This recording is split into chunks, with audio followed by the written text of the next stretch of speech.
ಬೀದರ್ ಜಿಲ್ಲೆಯ ಬೌಗಿ ಗ್ರಾಮದ ಶ್ರೀ ಗುರು ಭದ್ರೇಶ್ವರರ ಜಾತ್ರಾ ಮಹೋತ್ಸವ ಸಡಗರ ಸಂಭ್ರಮದ ಮಧ್ಯೆ ಜರುಗಿತು.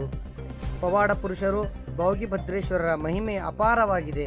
ಮಂದಿರದ ಜೀರ್ಣೋದ್ಧಾರಕ್ಕಾಗಿ ಶಾಸಕರ ನಿಧಿಯಿಂದ 20 ಲಕ್ಷ ರೂಪಾಯಿ ಅನುದಾನ ನೀಡುವುದಾಗಿ ಬೀದರ್ ದಕ್ಷಿಣದ ಕ್ಷೇತ್ರದ ಶಾಸಕ ಡಾಕ್ಟರ್ ಶೈಲೇಂದ್ರ ಬೇಲ್ದಾಳೆ ಅವರು ಭರವಸೆ ನೀಡಿದರು. ಹಳಿಕೇಡ್ ಬಿ ಪಟ್ಟಣದ ಶ್ರೀ ಗುರು ಸಿದ್ದೇಶ್ವರ ಸಂಸ್ಥಾನ ಚಿಕ್ಕಮಠದ ಪೀಠಾಧಿಪತಿ ಶಟಸ್ಥಲ ಬ್ರಹ್ಮಿ ಪಂಡಿತಾರಾಧ್ಯ ಶಿವಾಚಾರ್ಯರು ಸಾನ್ನಿಧ್ಯ ವಹಿಸಿ ಆಶೀರ್ವಚನ ನೀಡಿದರು. ಜಾತ್ರಾ ಮಹೋತ್ಸವ ನಿಮಿತ್ತವಾಗಿ ಪ್ರತಿದಿನ ಸಂಜೆ ಶ್ರೀ ಗುಡ್ಡಾಪುರದ ದಾನಮ್ಮ ದೇವಿಯ ಮಹಾಪುರಾಣ ಕಾರ್ಯಕ್ರಮ ಜರುಗಿತು.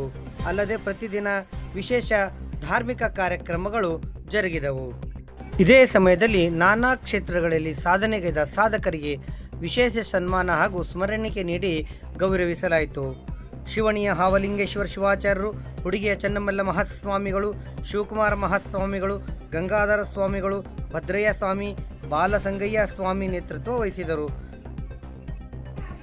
ಕಂಠಯ್ಯ ಸ್ವಾಮಿ, ರೇವಣಸಿದ್ದಯ್ಯ ಸ್ವಾಮಿ ಸೇರಿದಂತೆ ಶ್ರೀಮಠದ ಸಾವಿರಾರು ಸಂಖ್ಯೆಯ ಭಕ್ತಾದಿಗಳು ಹಾಗೂ ಬೌಗಿ ಗ್ರಾಮದ ಸದ್ಭಕ್ತರು ಹಾಜರಿದ್ದರು. ಅದು ನಮ್ಮೆಲ್ಲರಿಗೆ ಹೇಳಿ ಇವತ್ತ ಸಮಾರೋಪ ಕಾರ್ಯಕ್ರಮ ಕೂಡ ನಮ್ಮೆದುರಾಯಿತು. ಈ ಪೂಜ್ಯ ಹಳಕೇಡ್ ಶಿವಾಚಾರ್ಯ ಅಪ್ಪರು ಕೂಡ ಪ್ರಾಸ್ತಾವಿಕವಾಗಿ ಮಠದ ಬಗ್ಗೆ, ಈ ಕ್ಷೇತ್ರದ ಬಗ್ಗೆ ಮತ್ತೆ ಭಕ್ತಾದಿಗಳ ಬಗ್ಗೆ ಇದನ್ನು ಸವಿಸ್ತರವಾಗಿ ಮಾತಾಡಿ ನಾವೆಲ್ಲ ಕೇಳಿದ್ದೇವೆ.